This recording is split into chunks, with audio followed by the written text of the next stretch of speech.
Great ചെയ്ത് വെച്ചത് juice ഉണ്ടാക്കാൻ ഇതിലോട്ടിടാം. പിന്നെ ഒരു പഴം, ഞാലിപ്പൂവൻ പഴം ചേർക്കാം. പിന്നെ ബദാം കുതിർത്ത് പൊട്ടിച്ചതെടുക്കുക ചേർക്കാം. അര ഗ്ലാസ് പാലൊഴിച്ച് അരച്ചെടുക്കുക. പിന്നെ പഞ്ചസാരയും കൂടെ ചേർക്കാം, 2 സ്പൂൺ.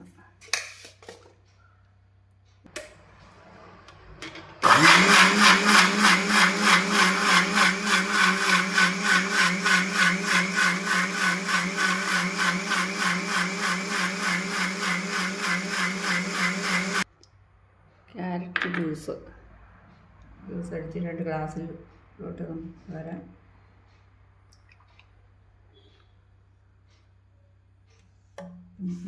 കുറച്ച് ചിയ സീഡ്സ് കുതിർത്തത് ഇതിലോട്ട് ചേർക്കാം. 2 ഐസ് ക്യൂബും കൂടെ ഇട്ട് നല്ല സൂപ്പർ കഴിക്കാം.